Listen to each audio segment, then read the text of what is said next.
목사님께서 강단에서 말씀을 증거하시는데 저 뒤편에서 한 청년이 졸고 있는 것이 보였습니다. 그 옆에 있는 할머니는 참 눈을 또록또록하게 하시고 뜨시고 적기까지 하시면서 말씀을 듣는데, 젊은 분이 좀 좋으니까 은근히 목사님이 화가 나서 졸고 있는 청년에게 야단을 쳐야 될 텐데 그만 옆에 있는 할머니에게 뭐라고 했었어요. 할머니, 그 옆에 있는 청년 좀 깨우세요. 그러니까 할머니가 하시는 말씀이, 아니 재우기는 자기가 재워놓고 왜 나보고 깨우라 그래. 아마 지난 밤에 좀 더워서 설치신 분, 잠자리가 좀 이렇게 개운치 못하신 분들이 딱 졸기 좋은 시간이 요 11시 요 시간입니다. 정신을 바짝 차리시고 말씀에 집중하는 시간 됐으면 좋겠습니다. 중국의 석학이고 하버드 대학 교수로 한평생을 사셨던 이머당이라는 분이 계셨는데요, 그분이 쓴 책 가운데 속생활의 발견이라는 책이 있습니다. 그 책에 나오는 내용에 이런 이야기가 나옵니다. 중국의 장자라고 하는 사람이 조룽이라고 하는 지방에서 길을 걸어가고 있는데 날개가 엄청 큰 한 새 한 마리가 머리 위로 날아가다가 눈앞에 나뭇가지에 앉았습니다.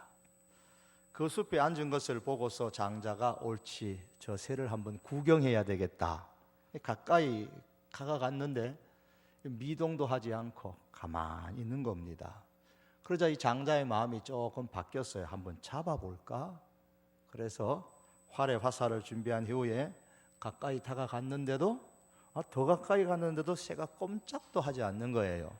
웬일일까? 가만 보니까 그 큰 새가 바로 눈앞에 버마 제비라고 하는 그 제비 한 마리가 앉아서 그 먹이를 먹으려고 거기에만 쫙 몰두하고 있더랍니다. 자기가 오는 줄도 모르고. 그런데 이 버마 제비도 가만 보니까 큰 새가 옆에 가까이 오는데도 도망갈 생각을 하지 않고 꼼짝도 안 하는 거예요. 그런데 또 보니까 이 버마 제비 앞에 매미가 한 마리 있는데 이 버마 제비가 매미 잡아먹으려고 거기만 집중을 딱 쓰고 있어가지고 꼼짝도 안 하는 겁니다. 그 순간에 밤나무 숲의 주인이 장자가 살금살금 오니까 도둑인 줄 알고 소리를 쳤습니다. 도둑이야! 그랬더니 다 허사가 되고 말았습니다. 매미도 날아가고 제비도 날아가고 새도 날아가고 다 날아갔습니다. 짐승이든 사람이든 무엇에 몰두하고 있느냐, 무엇에 초점을 맞추고 있느냐가 중요합니다. 사람은 그에 따라서 우리 존재가 결정되고 삶의 의미가 만들어지게 되고 우리의 인생이 달라지게 됩니다. 여러분, 요즘에 무엇에 초점을 맞추고 살아가십니까? 오늘 본문의 배경이 되는 요아스가 7살의 왕이 되었을 때에 제사장 여호야다는 왕에게 율법책을 손에 쥐어 주었습니다. 7살짜리가 뭘 알겠습니까? 더욱이 이 요아스는 갓난아기 때부터 여호야다의 그 보호 아래 품에서 자라났던 아이입니다. 그 7살의 왕이 됐을 때에 제사장이 그에게 율법책을 딱 줍니다. 하나님께 초점을 맞추고 살라, 그런 뜻이죠. 왜 그렇게 말씀하냐면 그 당시에는 이 요아스가 왕이 되기 이전에 바알 우상의 대표자라고 할 수 있는 이세벨의 딸 아달랴가 자기 남편이 죽게 되니까, 즉 시해를 당하게 되니까 그 주변에 있는 모든 왕자들을 다 죽여버리고 자기가 유다 나라를 통치하려고 했습니다. 겨우겨우 이 요아스만 갓난아기가 숨겨져서 6년 동안 키워졌던 겁니다. 그래 7년째 될 때에 제사장 여호야다가 혁명을 일으켜서 그 아달랴, 정통성이 없는 바알 우상자 아달랴를 쫓아내고 이 요아스를 왕으로 세우는 겁니다. 그리고 제사장은 그에게 율법책을 주면서 하나님께 초점을 맞추고 살고 이제 모든 바알의 잔재들을 없애라는 것이죠. 또한 이 때를 같이 해서 하나님께서는 요엘 선지자를 보내어서 여호와의 날을 선포하게 합니다. 이는 바알의 나라로 변질되어져 가는 이 유다 나라를 다시 하나님께로 돌아오게 만들어 하나님께 초점을 맞추고 살도록 하라는 그러한 의미가 담겨져 있습니다. 하나님께 초점을 잘 맞추려면 무엇보다도 오늘 성경은 여호와의 날이 임박하였다, 다시 말하면 하나님이 하나님 되심을 드러내시는 날이 반드시 있다라는 의식을 가지고 매일매일 살아야 합니다. 오늘 2장 1절에 보시면 여호와의 날이 임박하였다고 하반절에서 선포합니다. 이는 여호와의 날이 이르게 됨이니라 이제 임박하였으니 그랬습니다.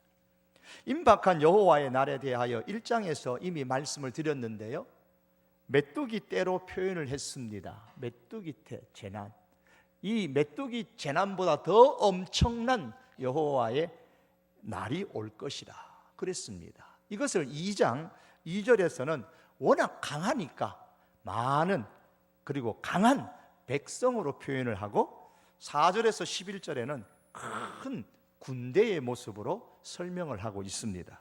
그리고 구체적으로 그 군대가 움직이는 모습을 오늘 본문에서 아주 실감 있게 표현을 합니다. 4절 이하의 말씀에 보시면은 달린다, 기어오르고 앞으로 나가고 줄을 지어서 이탈하지 않고 부딪히지 않고 무기를 돌파하고 성중에 뛰어들고 성 위에 올라가고 창문으로 들어가고, 이런 말씀들이 거기 2장 4절에서 11절 말씀까지 쭉 9절까지 기록되어져 있습니다. 왜 이렇게 큰 군대가 활기차게 움직이는 모습으로 여호와의 날을, 임박한 여호와의 날을 표현하고 있는 것일까요? 여호와의 날이 이렇게 무섭게 가까이 다가오고 있으니 하나님께 초점을 맞추는 일 외에는 다른 대안이 없다는 말입니다. 여러분, 삶을 사시면서 또 무슨 일을 하시면서 항상 하나님 외에 다른 대안이 없다라는 생각으로 사십니까?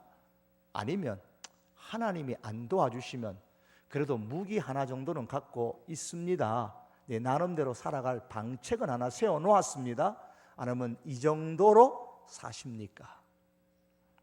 독립운동가였던, 그리고 해방 이후에 정치를 했던 조봉암이라는 분이 계셨는데, 그분이 이제 묘비에는 글이 남겨져 있지 않지만은 묘비 연보비에 돌로 그 옆에다가 크게 평소에 말했던 어록의 한 내용이 기록되어져 있습니다. 그 어록의 내용이 이 내용입니다.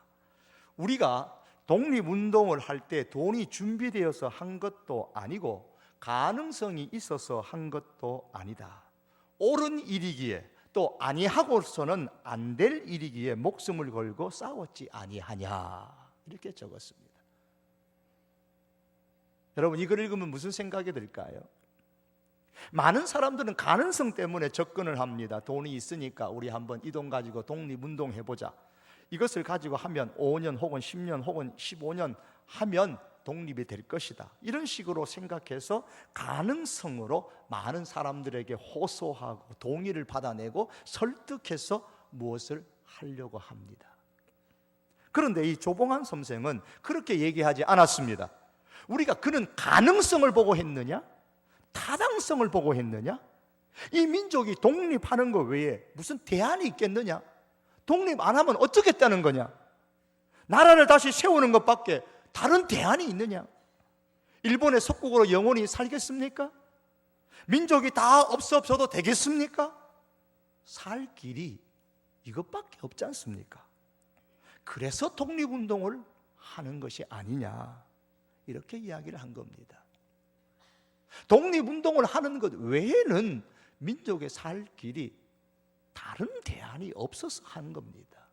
돈이 있어서 한 것도 아니고 가능성이 보여서 한 것도 아니고 다른 대안이 없기 때문에 한 겁니다. 우리는 어떤가요? 돈을 더 벌면 우리 집안의 문제가 해결된다고 생각하십니까? 경제가 지금보다 좀 더 회복되면 이 민족의 문제가 해결될 것이라고 생각하십니까? 우리 민족이 살 길, 우리 가정이 살 길, 모든 사람이 살 수 있는 유일한 길은 예수 그리스도의 십자가를 붙잡는 그 일 외에는 없습니다. 마음을 찢고 애통해하면서 하나님께로 돌아가는 그 일 외에는 다른 대안이 없습니다. 하나님 외에 다른 대안이 없어요. 다른 대안을 가지고 있으면 안 됩니다. 왜냐하면 다른 대안을 갖고 있으면 힘이 분산됩니다. 우리는 힘을 분산시키면 성공할 수가 없어요. 많은 사람이 실패하는 이유는 너무 많은 대안을 만들어 놓기 때문입니다. 이렇게 안 되면 뭐 저렇게 하고, 뭐 저렇게도 안 되면 또 다른 대안을 만들면 되지. 그래서 여기저기 대안을 만들어 놓습니다. 그래서 피할 길이 있기 때문에 지금 하고 있는 일에 대하여 마음을 다하지 않습니다. 그래서 우리 사람들이 그런 얘기 하잖아요. 재주가 많으면 못 산다고. 재주가 하나밖에 없어야지. 내가 이 재주 아니면은 나는 살아갈 길이 없다고. 그래야 거기에 힘을 집중시키고 힘들어도 끝까지 하고 감당하려고 하는데, 재주가 많으면 이 일 하다가 안 되면 저 일 하고, 뭐 저것도 안 되면 또 딴 일 하지. 재주가 많은데. 그러면 힘을 쏟지를 못합니다. 만일에 대비해서 대안을 만들어 놓았기 때문에 그렇습니다. 그러나 이 일 외에 다른 대안이 없는 사람은 죽기 살기로 합니다. 다른 대안이 없기 때문입니다. 이거 안 하면 죽습니다. 이거 안 하면 망합니다. 그래서 그 하나에 힘이 집중되는 겁니다. 그래서 강한 자의 특징이 뭐냐? 항상 오직 이 길밖에 없다고 외치는 사람, 그 사람이 강한 사람입니다. 우리 종교개혁자들이 종교개혁을 할 때 어떻게 했습니까? 솔라 피데, 오직 믿음이다. 믿음 외에 다른 대안이 없어요. 솔라 스크립투라, 오직 말씀 외에 다른 대안이 없어요.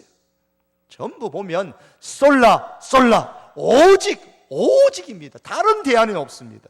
오직 이것밖에 없습니다. 그래서 힘이 나는 겁니다. 그래서 넉넉하게 대항할 수가 있는 겁니다. 지금 요엘 선지자가 외치는 것이 바로 이런 심정입니다. 여호와의 날을 피할 가능성이 있는가? 없다는 거예요. 2절에 보시면 이와 같은 날이 옛날에도 없었고 이후에도 대대에 없으리로다. 하반절의 말씀에 나오죠. 끝에 3절을 보시면 그것을 피한 자가 없도다. 3절 끝에 나와요. 6절의 말씀 보면 그 앞에서 백성들이 질리고 무리의 낯빛이 하얘졌다. 11절에 보시면 끝에 보시면 여호와의 날이 크고 심히 두렵도다. 당할 자가 누구이랴? 다른 대안이 없습니다. 살 길은 오직 하나밖에 없습니다. 하나님 외에 다른 대안이 없다. 그 말씀입니다.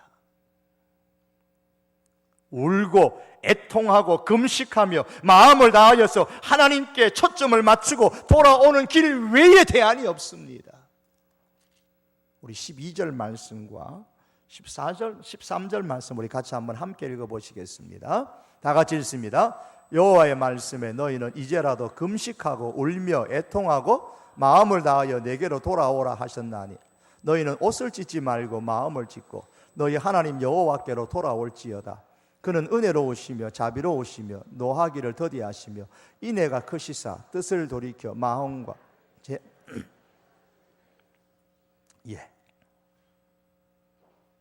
울며 애통하고 금식하며 마음을 다하여 하나님께 초점을 맞추고 돌아오는 길밖에 없습니다. 하나님 외에 대안이 없어요. 이 길 외에 유다 백성들이 가능성이 없습니다. 이 길 외에 오늘 이 시대 우리들에게 다른 가능성이 없습니다. 오직 우리의 유일한 대안은 여호와 하나님께 초점을 맞추는 일입니다. 이 길 외에 다른 길은 없습니다.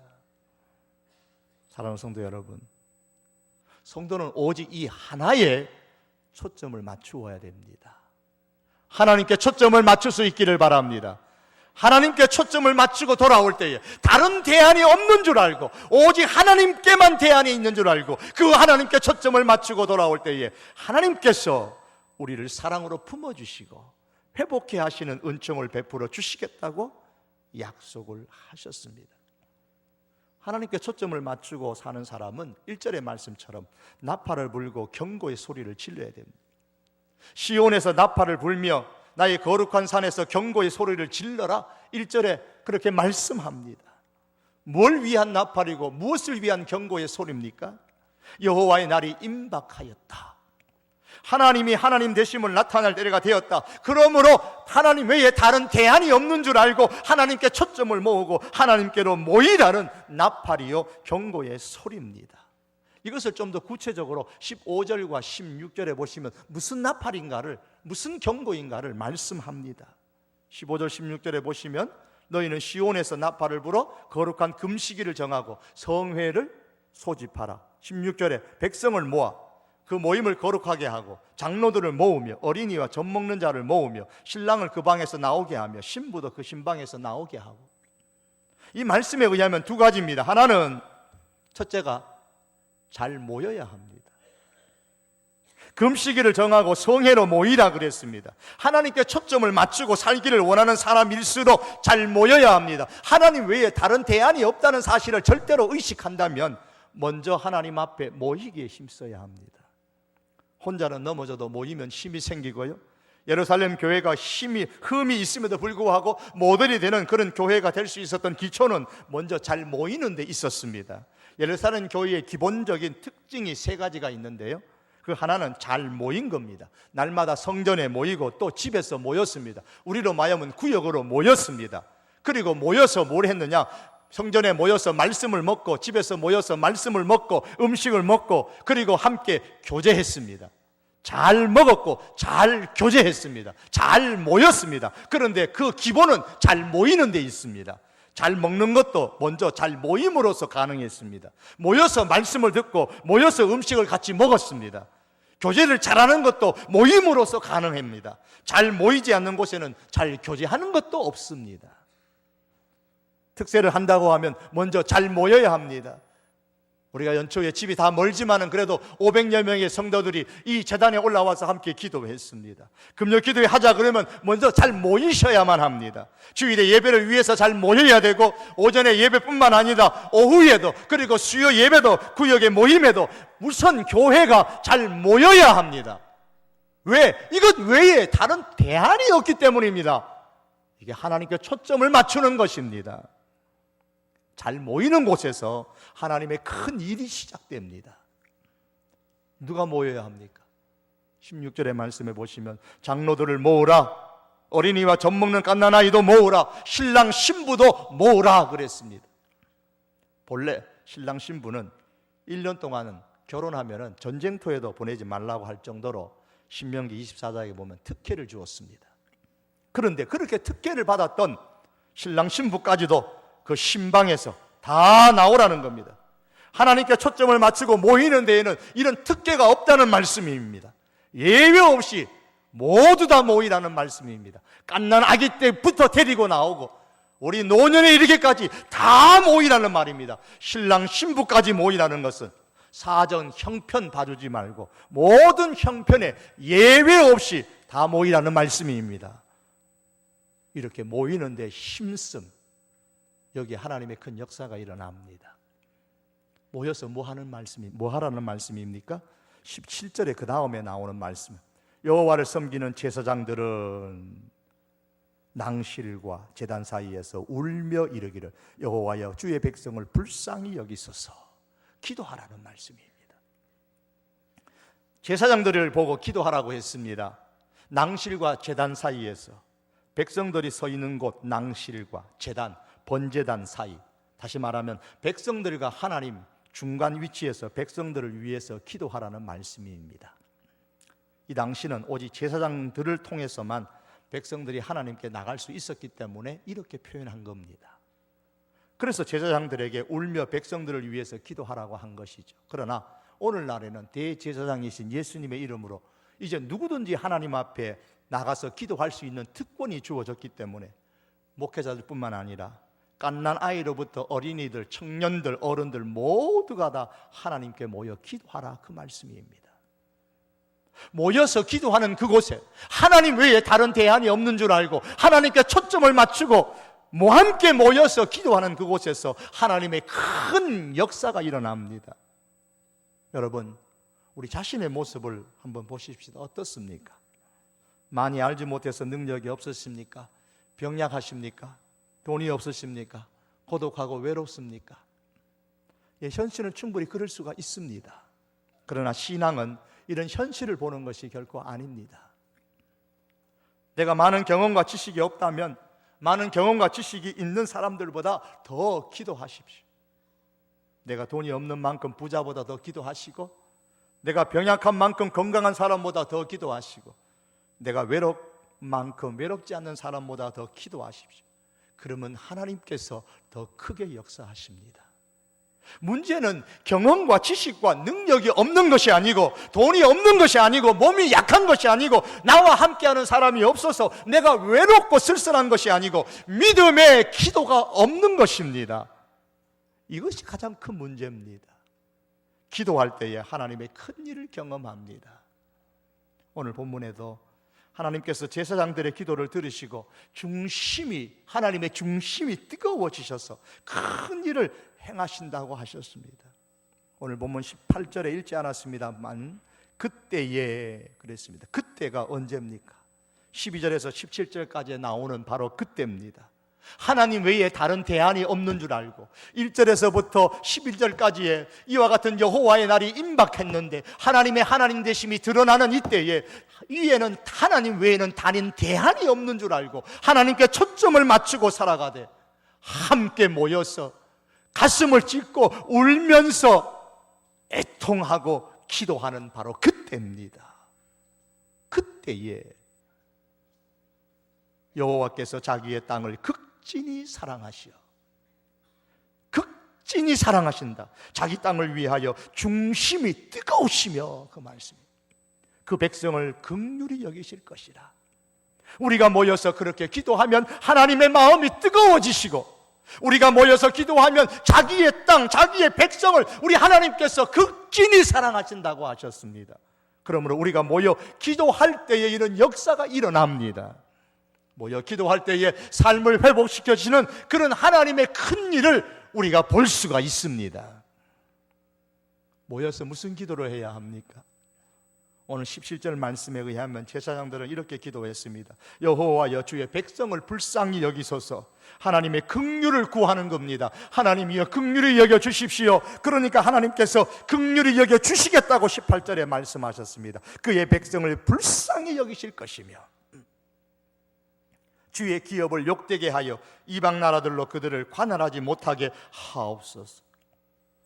하나님의 자녀가 세상에서 조롱거리가 되지 않게 해달라는 말입니다. 하나님의 교회가, 하나님의 백성이, 하나님의 가정이, 하나님의 사람들이 하는 그 모든 일터가 하나님의 영광을 가리지 않도록, 그래서 하나님을 욕되게 하는 일들이 일어나지 않게 해달라는 기도입니다. 어찌하여 이방인으로 그들의 하나님이 어디 있느냐 말하게 하겠나이까? 하나님의 이름이 욕되지 않게 해주십시오, 그 말입니다. 이 땅과 민족들 가운데 하나님의 긍휼이 임하도록 기도해야 되고, 하나님께서 우리 민족을 불쌍히 여기도록 기도해야 되고, 하나님께서 우리 백성들이 저 공산주의자들로 인해서 욕을 당하지 않도록 우리가 기도해야 합니다. 하나님의 자녀들이 교회를 적대시하고 파괴시키려는 그런 세력으로 인해서 조롱거리가 되지 않도록 기도해야 합니다. 모여서 불쌍히 여겨달라고 전심으로 우리가 애통해하며 기도할 때에 하나님께서 하나님의 큰 일을 이루시겠다고 약속하셨습니다. 오늘 요엘서 3장에는 크게 두 가지 약속을 해 주셨습니다. 그 하나는 뒤편에 나오는 28절에서 32절에 나오는 겁니다. 영적 회복의 역사가 일어날 것이다. 오순절 성령의 역사, 성령 충만의 역사가 일어날 것이라고 하셨습니다. 이 부분에 대해서는 따로 말씀드릴 기회가 있으리라 생각을 합니다. 다른 하나는 12절의 말씀에서 27절에 나오는 삶의 회복, 다시 말하면 경제의 회복의 역사가 일어날 것이라고 약속하셨습니다. 13절의 말씀에 보시면은 너희가 옷을 찢지 말고 마음을 찢고 너희 하나님 여호와께로 돌아올지어다. 그는 은혜로우시며 자비로우시며 노하기를 더디하시며 인애가 크시사 뜻을 돌이켜 마음을 바꾸어 불쌍히 여기사. 누구의 마음? 하나님께서 마음을 바꾸어 불쌍히 여기사 재앙을 내리지 아니하시고, 14절에 보시면 마음과 뜻을 돌이키시고 그 뒤에 복을 내리신다 그랬습니다. 18절에는 그의 백성을 불쌍히 여기실 것이라고 했습니다. 그래서 1장에서 지난주에 살펴보신 바와 같이 특별히 1장 10절에 보면 메뚜기 재앙으로 인해서 모든 토지가 다 시들어버리고 말라버리고, 그러한 재앙 가운데서도 하나님 외에 다른 대안이 없는 줄 알고 하나님께 초점을 맞추고 마음을 찢고 애통하며 함께 모여 기도하실 때에 하나님께서 우리의 그 기도를 들으시고 하나님께서 삶을 회복시키시고 경계를 회복시켜 주시는 복을 주시겠다고 약속하셨습니다. 어느 정도입니까? 19절의 말씀 보면 내가 너희에게 곡식과 새 포도주와 기름을 주리니 너희가 이로 말미암아 어떻게 한다고 했습니까? 흡족하리라. 흡족하리라. 그리고 20절의 말씀에는 메뚜기 떼를 없애주시겠다고 하신 거예요. 25절의 말씀에 의하면 메뚜기 재난으로 인한 피해를 갚아주시겠다고 하셨습니다. 내가 전에 너희에게 보낸 큰 군대 곧 메뚜기와 늑과 황충과 팥종이에 먹은 횟수대로 너희에게 갚아주리니. 하나님께 초점을 맞추고 돌아오면 하나님 외에 다른 대안이 없다는 것을 인식하고 하나님께 초점을 맞추면 재난으로 인하여 잃어버린 것대로 하나님께서 다시 갚아주시겠다고, 이런 하나님의 역사를 이루어 주시겠다고 말씀하셨습니다. 그런데 어느 정도로 주시느냐? 24절의 말씀에 보시면 마당에는 밀이 가득하고 독에는 새 포도주와 기름이 넘치리로다. 넘치게 주신다고 하셨습니다. 26절 상반절의 말씀에 보시면 너희가 먹되 풍족히 먹는다. 갚아주시는데 흡족하게 주시고 넘치도록 갚아주시고 풍족하게 갚아주신다고 약속하셨습니다. 그리고 27절과 8절에는 수치를 당하지 않을 정도로 회복시켜 주시겠다고 하셨습니다. 하나님께 초점을 맞추고 돌아와서 모이기를 힘쓰고 하나님께 마음을 다해 기도하는 인생에게 이렇게 넘치고 흡족하고 풍족한 경제의 삶의 회복을 우리 하나님께서 약속하셨습니다. 이 축복이 여러분의 가정과 우리 교회에 회복될 수 있기를 축복합니다. 이와 같은 회복의 역사가 어떻게 일어난다고요? 하나님께서 큰 일을 행하시기 때문에 일어납니다. 21절의 말씀 보면 여호와께서 큰 일을 행하셨음이로다. 그러니 너희는 땅이여 두려워하지 말고 기뻐하며 즐거워할지어다 그랬어요. 선지서를 보시면 특징 중에 하나가 뭐냐면 선지자들이 미래에 일어날 일을 하나님의 말씀을 선포하면서 하나님께서 미래의 일을 말씀하시는데 이미 다 된 것처럼 과거의 완료 형태로, 과거 형태로 그렇게 표현하는 경우가 종종 많습니다. 그건 됐다는 겁니다. 왜? 하나님께서 말씀하신 것이기 때문에 미래의 일이지만 그건 확실하게 된다는 겁니다. 그런 의미에서 과거 형태를 표현합니다. 21절이 그 내용입니다. 여호와께서 큰 일을 행하셨음이로다. 하나님 외에 다른 대안이 없는 줄 알고 하나님께 초점을 맞추어 모이기를 힘쓰고 기도하기를 힘쓰는 백성을 향하여서 하나님께서 큰 일을 행하실 것인데 이건 확실히 될 것이기 때문에 과거 형태를 표현해서 큰 일을 행하셨도다 그랬습니다. 말씀을 맺기를 원합니다. 사랑하는 성도 여러분, 무엇보다도 하나님 외에 다른 대안이 없는 줄 아시고 하나님께 초점을 맞추고 살 수 있기를 바랍니다. 하나님께 초점을 맞추는 사람은 영적인 일에 모임에 힘씁니다. 모이게 힘쓰십시오. 하나님께 초점을 맞추는 사람은 모여서 하나님께 마음을 다하여 가슴을 찢으며 애통해하며 기도하기에 힘씁니다. 그럴 때에 하나님께서는 영적인 회복의 역사뿐만 아니라 삶의 회복, 특별히 경제의 회복의 은총을 오늘 주시겠다고 약속하셨습니다. 여러분, 그러므로 오직 마음을 찢고 마음을 다하여 하나님께 초점을 맞추고 하나님께 돌아오는 것만이 유일한 대안인 줄로 믿으시기를 바랍니다. 영적 위기 의식을 가집시다. 하나님 외에 다른 대안이 없다는 이 의식을 가집시다. 그래서 하나님께 초점을 맞추고 사는 이 시대의 하나님의 사람으로 살아가시는 우리 성도교회 교우들이 다 될 수 있기를 주의 이름으로 축복합니다. 기도하시겠습니다. 하나님, 이 시대 사람들이 하나님 이래서 힘들고 저래서 어렵고 다들 아우성입니다. 하나님 외에 다른 대안이 없다고 하나님께서 오늘 우리들에게 말씀하시고, 그러니 오직 하나님께 초점을 맞추고 마음을 찢고 너희가 성회로 모이고 때로는 금식일로 모이며 하나님께 돌아와 하나님을 찾으라고, 하나님께 초점을 맞추라고 말씀하십니다. 그리하면 내가 너희를 극진히 사랑하고 긍휼히 여겨서 복을 주고 회복시켜 주시겠다고 약속하셨습니다. 영적인 회복의 역사를 주시고 하나님 삶의 회복, 경제의 회복을 주시겠다고 약속하셨습니다. 이 하나님의 약속하심을 주여 우리가 누리는 놀라운 하나님의 백성, 지혜로운 믿음의 백성, 우리 성도교회 교우들 다 되게 하여 주시옵소서. 예수님의 이름으로 기도하옵나이다. 아멘.